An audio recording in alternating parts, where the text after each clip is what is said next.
ফের এসআইআর শুনানি আতঙ্কে মৃত্যুর অভিযোগ। এবার জলপাইগুড়ি, মুর্শিদাবাদ এবং কোচবিহারে। পূর্ব বর্ধমানে শুনানি আতঙ্কে আত্মহত্যার অভিযোগ। এসআইআর হিয়ারিং এর নিয়ে নানান জেলায় হয়রানিরও অব্যাহত। জলপাইগুড়ির ময়নাগুড়ি, এখানকার বাসিন্দা নিবাস সরকার। রবিবার তাঁর মৃত্যু হয়। পরিবারের দাবি, সম্প্রতি তার ছেলেকে এসআইআর এর শুনানিতে ডাকা হয়েছে। এই নিয়ে আতঙ্কের জেরে হার্ট অ্যাটাকে মৃত্যু হয় বলে দাবি।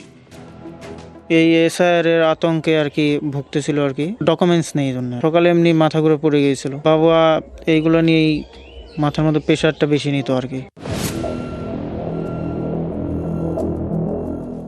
তোজাম্মেল শেখ মুর্শিদাবাদের নওদার বাসিন্দা, পেশায় দিনমজুর। শনিবার রাতে তার মৃত্যু হয়।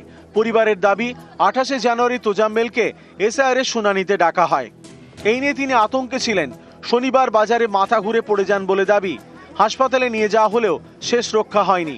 পরিবারের দাবি, শুনানি আতঙ্কে হার্ট অ্যাটাকে মৃত্যু হয়েছে বৃদ্ধের। এসআইআর এর প্রথমে ছেলের নাম ঘুরে আসে, তারপরে উনার নাম বাতিল হয়। ওই টেনশনে বাজারে গেছিল। বাজারে গিয়ে অনেকজনের সাথে কথা বলেছিল, আলোচনা বলেছিল যে এরকম নাম ভুলে এসছে, আমরা হয়েছে কি করতে হবে। ওরই টেনশনে বাজারে গিয়ে পড়ে যায়। কোচবিহারের শীতলকুচির ছাপিয়া খাতুন বিবি, রবিবার সকালে তিনি মারা যান। পরিবারের দাবি, 29শে জানুয়ারি বৃদ্ধাকে এসআইআর শুনানিতে ডাকা হয়। এই নিয়ে আতঙ্কে অসুস্থ হয়ে পড়েন। রবিবার হার্ট অ্যাটাক হয়ে মারা যান।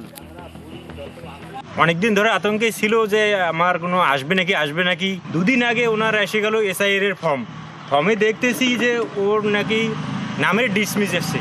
দুদিন ধরে টেনশনে খানাপিনে কিছু খাচ্ছে না। বললো যে আমি এত টেনশন করে পাচ্ছি না, আমার কাছে তত কাগজপত্র ঠিকমতো পাচ্ছি না, আমি হার্ট অ্যাটাকেই এরকম হয়ে গেল। মিলন রায় পূর্ব বর্ধমানের খণ্ডঘোষের বাসিন্দা। শুক্রবার বাড়ির কাছের রেললাইন থেকে তার দেহ উদ্ধার হয়।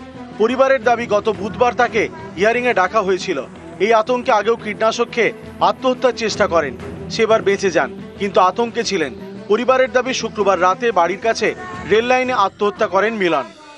আমি হিয়ারিং এ গেলে ওইখান থেকে যদি আমাকে টেনে নিয়ে গাড়ি চাপি নিয়ে বাংলাদেশ চলে যায়, তাইলে আমাকে কেউ বাঁচাতে পারবি? ছেলেটা চলে গেল, কাঁচা জীবনটা লাইনের পাতে দিয়ে দিল, কেউ আগুলে রাখতে পারলাম না। বাচ্চার বয়স 25 দিন। তাকে কোলে নিয়েই শুনানির লাইনে মা। রবিবার জলপাইগুড়ি বিডিও অফিসে। ও ঠাকমার সঙ্গে ওর বয়সের গন্ডগোল। মেয়ের তো সিজারে বাচ্চা হয়েছে, 25 দিন হলো, এখনো ব্যথা আছে। ওষুধ খাওয়াই নিয়ে এসছি। এখন ব্যথা নিয়ে লাইনে দাঁড়ায়। উত্তর 24 পরগনার বারাসাত 1 নম্বর ব্লক। স্থানীয় পঞ্চায়েত সমিতির দাবি, এই ব্লকের প্রায় 70,000 বাসিন্দাকে এসআইআর শুনানির নোটিশ ধরানো হয়েছে। রবিবার তাদের মধ্যে প্রায় 5,000 জনকে ডাকা হয় শুনানিতে। বিডিও অফিসে এদিন ছিল ভিড়ে ভিড়। বাবার নাম থাকা সত্ত্বেও আমাকে তিনবার এই হয়রানির শিকার হতে হচ্ছে। ইন্টারভিউ বন্ধ করে আসতে হচ্ছে। প্রতিনিয়ত আমাদেরকে যেভাবে এরা হয়রানির শিকার করছে, এই হয়রানি শেষ করতে আমরা জানতে চাই। আমার ব্লকে 2,62,000 ভোটার, তার মধ্যে 70 থেকে 72,000 লোককে ডাকা হচ্ছে। অনেক দূর দূরান্ত থেকে তাদের এই যে সময় নষ্ট করে আসা এবং লাইনে দাঁড়ানো, এবং যার বয়স 90-95, তাকে এখন প্রমাণ করতে হচ্ছে সেই দেশের নাগরিক কিনা। এবং এই নোটিশ আসার পর সবাই একটা টেনশনে। বীরভূমের দুবরাজপুরের বিডিও অফিস, এখানেও এই দিন ভিড়ে ভিড়। শুনানির লাইনে দাঁড়িয়ে এক মহিলা অসুস্থ হয়ে পড়েন বলে অভিযোগ। কষ্টের তো শেষ নেই। এই বয়সে এসে যদি ওনারা এই ভিড় দেখেন, আমার মতো অনেকেই ভিড়ে পড়ে আছে, তো সব কিছু দেখে শুনে মনে হলো যে সিস্টেমের একটু গলত হয়ে গেছে। নিউজ 18 বাংলা। এসআইআর শুনানিতে হয়রানি, বাড়ছে ক্ষোভ। ভোটের মুখে এই ক্ষোভ হয়ে উঠতে পারে পদ্মের কাঁটা। এটা আজ করে কি এখন জোড়া কৌশলের শান বিজেপির? তাই কি কখনো তাদের নিশানায় নির্বাচন কমিশন, কখনো তৃণমূল, যাতে সাধারণ মানুষের মনে ধারণা তৈরি করা যায় যে হয়রানির জন্য বিজেপির কিছু করার নেই, যত দোষ তৃণমূল এবং কমিশনের। যেহেতু বিএলওরা তৃণমূল নেতাদেরই খাস লোক, তাদেরকে নিয়ে ডেলিভারেটলি নামের বানান বা কোনো জায়গায় ভুল করানো হয়েছে। এই নির্বাচন কমিশনার সাধারণ মানুষকে যেভাবে হয়রানি করছে, নোটিশ জারি করে, এই নিত্য নতুন এক একটা করে ফরমান জারি করছে, মানুষের হয়রানির শেষ নেই। আমরা দুবার এসেছি, আমি যেরকম সাফারার হচ্ছে এইভাবে আমার পাড়ার এরকম অগণিত মানুষ সাফারার।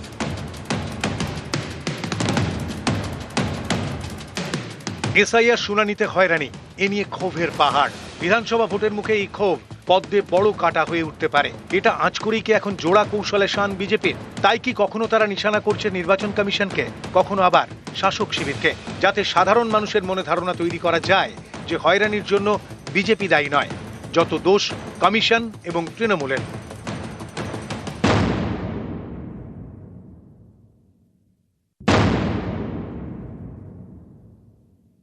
যত বানান ভুল হয়েছে তার জন্য দায়ী পশ্চিমবঙ্গ সরকার এবং তার প্রশাসন।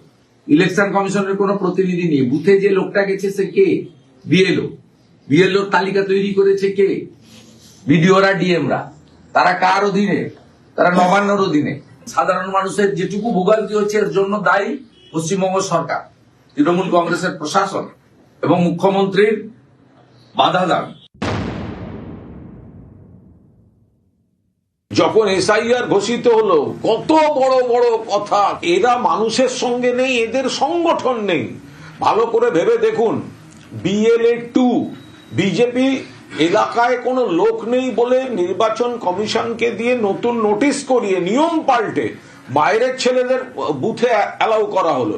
ইলেকশন কমিশনের উপর ভরসা করে নাম কাটাতে গেছে, এখন ধরা পড়ে গিয়ে সব অসহায়ের আর্তনাদ।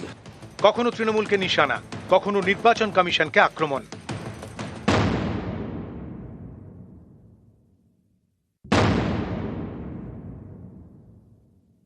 নির্বাচন কমিশন ভাবছে যে গোটা ভারতবর্ষের মতোই বুঝি পশ্চিমবঙ্গে অত সহজ নয়। পশ্চিমবঙ্গে যদি এই চোর বদমাশদেরকে ঠিক করতে হয়, সোজা আঙুলে ঘি উঠবে না। একটা ডিএম কে সাসপেন্ড করুন, দেখবেন সব বাপকে বাপ করে লাইনে চলে এসছে। আমি নির্বাচন কমিশনকে বলবো যে একটা ডিএম কে সাসপেন্ড করুন। ফ্লপ হিন্দি ছবির নায়কের মতো এত ডায়লগ মারছেন কেন? মহারাষ্ট্র, দিল্লি, বিহার, হরিয়ানা যেসব করে আপনারা পার পেয়ে গেছেন, কেউ ধরতে পারেনি। এখানে মমতা ব্যানার্জি ধরেছেন, একজন রোহিঙ্গা ভোটার লিস্টে বার করতে পারেনি। তাদের যদি এত কিছু করার ইচ্ছা থাকে, জান না, আপনাদের তো সব লোকজন। এরই মধ্যে নির্বাচন কমিশনার জ্ঞানেশ কুমারকে রাজ্যে আসার দাবি করেন শ্রমিক ভট্টাচার্য। জ্ঞানেশ কুমারকে এখানে আসতে হবে, বীরভূমে আসতে হবে, মুর্শিদাবাদে আসতে হবে, ডোমকলে আসতে হবে, ভাঙড়ে আসতে হবে।